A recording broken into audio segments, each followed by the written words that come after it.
Welcome back to the Jenny McCarthy Show. I'm Jenny McCarthy Wahlberg. I loved the movie, and now it's going to be a TV show. Ryan Michelle Bathe, welcome to my show. Hi. Hi, sweetie. The First Wives Club. I'm so excited that this is a TV show. Yeah, me too.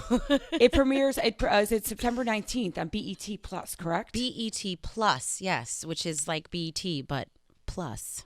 But streaming, so we can stream hopefully the whole season, maybe? I think you will be able to stream I think you'll be able to take it down just like a big old chunk of just a har. Yeah. Like ice cream. A Like whole big ice tub of cream. ice cream. First Wives Club is one of those iconic movies that made women in America realize, you know what? We're powerful no matter what age we are. How much of the film did you know before you signed on?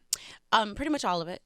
I love right? that. Who doesn't love that movie? I mean, I remember being like a little girl and just being like, they were all dressed in white, and who didn't love Bette Midler? And like, it was just like, oh my God. And then Sarah Jessica Parker at the end, and she's in you know the movie. Goldie Hawn and her lip injections. I'm like, it was so great. And I love that, there's something that's very relatable. And I think that your character is part of this, where women, when they, especially in their first marriages, or any marriages, to be honest, but early on, you kind of let go of your career as a woman to support the family, the husband, so he can prosper in his career. And that's a little bit of what your character goes through, correct? Absolutely. Absolutely. She has a very high-powered career as this lawyer, and she's one of those rare people who actually loves being a lawyer. You talk to a lot of lawyers, and they're like, I hate my life. I like the money, but I hate my life. Like, I think she lived for it, and they had a child early on. And so she focused on her career, and he decides in the course of the show that he wants to be a politician. And so he convinces her so this is where we meet them, after he's convinced her to give up this amazing career and run his campaign. And I don't know if she happily, but she does it because, you do your duty. You stand by your man. You stand by your man. And so she is taking her considerable brain power and making him a success. And, I mean, I'm sure you have had friends do the same thing, or talk to friends that have let go, and then, a divorce happens, and then you re-find yourself. Yeah. There is a beauty about in your 40s, 50s, 60s, whatever long it takes you, but when you remember who you are. And it's so powerful, isn't it? It is the best. Like, and you watch your friends, like you said, they blossom. It's like watching this beautiful thing just like come to life when all of the heartache and all of the quote unquote mistakes that we realize now aren't really mistakes, but they're just like, fertilizer for this beautiful moment when these women come into their own, and it's beautiful and it's sexy and it's powerful and it's effortless, and you're not gonna, can you curse on this show? Of course. You don't want to fuck with him. You're like, I'm not fucking, that's a bad bitch. I'm not fucking with her. Like, what I mean? Right. Like, and it's beautiful. It's like you said, and I'm one of those people, and those girls, I have a lot of girls, like those are my peoples. I got my tribe. Right. You got your tribe.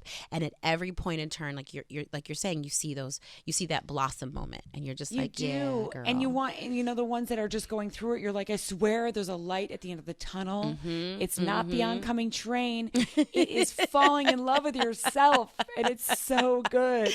Exactly. You're the Diane Keaton character, right? Who's like way too smart, kind of dims her light for her man. Could you relate to that in any personal way? Sure, absolutely. It's a matter of fact, I'm a singer, and so I have done 2 one-woman shows now, and the second one-woman show that I did was called Fame.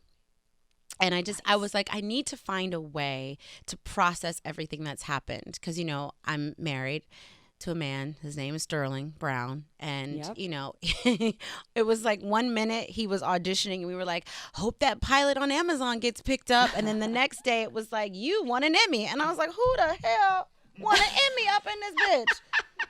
What? Who?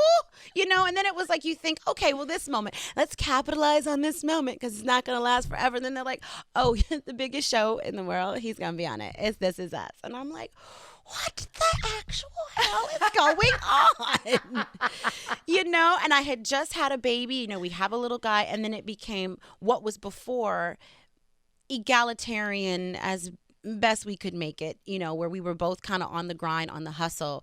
It became, well, I have to go to New York for a week because our publicists are doing this thing, and I have to go. And I was like, well, somebody also has to pick up the children. So I guess that's me. Right. I guess I got elected as the, and you don't want to, so, and it's this process. I have 2 children, and you don't want to just be the person that's like, well, I'm just going to dump them off on someone else, and then I'm just going to go with him everywhere, because that's not fair either. And it's like, finding balance is really not finding balance. It's finding the juggle. It's like being a DJ. You got all these it's like wicked over here and a wicked over here. You know what I mean? It's not balanced. Like everything is all balanced and under control. Right. No. I love that that's the question that we get a lot of too. How do you balance it all? I go, it never is. It's a seesaw. I go, I'm either with my kids all the time, or I'm working all the time, or if I'm with my husband, then I'm not with my kids and I'm not working. So it's like, it's not a balance. It's a kind of like taking turns kind of a thing. Yeah, absolutely. And that's why I'm like, who came up with this idea of balance? Clearly no one who ever has done this. This balance is clearly nothing. The only thing I try to balance are my hormones, and that's with my matcha. That's Aren't we all? The First Wife Club, I'm going to plug it again September 19th on BET Plus. How did you make this character your own?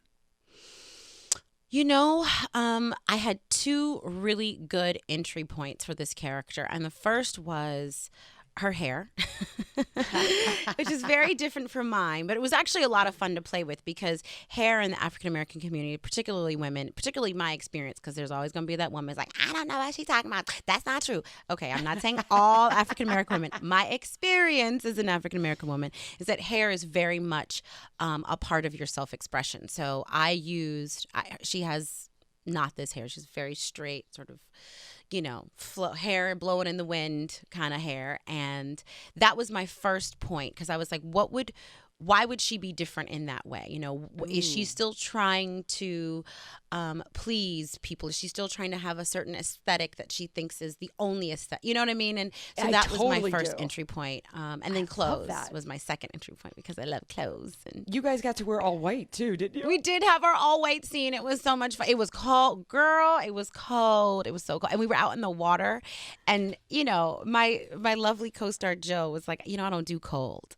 We were like, well, we're going to do it right now, because they got us. And it was at night, and we're out, and it was like an indie film, and they were like, we're trying to put, long johns on underneath. And I was like, in the cold, really? Like, can I have a hat? Right. No hat. Sometimes you just got to do what you got to do. Yeah, look, in this business, we make it look glamorous, but they don't know we're freezing our tits off. So no, it's so true. And your husband, he's got to be so proud of you. I think he is. He is. Yeah, he is. Do you think there's part of him that's like, oh, I wish he was still at home taking care of the babies? Of course. Every day. I think he's like, especially when it comes time for drop off and pickup, But it's so funny, Jenny. Men are so different. Like men don't have a word for self-care, because it's just like life. That's right. They're living totally it, true. Right? Like, they don't have to differentiate, like, oh, let me make time for, like, they're like, my husband is like, well, I got up, I went swimming, I went to the gym, I did a facial treatment. I'm like, when did you? Like, It's such a great point. You're right. It's called their life. It's called their life. But we have to make the time for it. Exactly. I'm so happy for you. You're such a smart lady, so talented. You totally deserve this show. First Wives Club, BET, the network's new streaming site. You guys can watch the whole thing, binge it with your ice cream, Thursday, September 19th. Come back anytime. Congratulations on your success. I will. Thank you. We've met before. You probably don't remember, but I tested for your pilot Bad Girls Guide. Yes, many years ago, and it came down between me and I think Safina Brown. Holy shit. So we met many years ago, and you were so much fun. You were awesome. You made all of us feel so at ease. It was like one of the best test experiences ever. Like, even though I didn't get the job, but it was like, it really set me up for like, oh, I can do this. I was just new to LA. So thank you for your kindness. I appreciate it. That's so nice. And look how far you went without that stupid show. I'm telling you, there's blessings everywhere. You don't see them, right. It's not like everywhere. It's not the, what do you say? It's not the train coming for you. The light at the end of the tunnel. It's not the train. Right. It's not the train. It's the light. Ryan Michelle Bathe, thank you so much, sweetheart. Thank you. You're the best. You are too. We'll be right back, guys. Jenny McCarthy Show. Oh!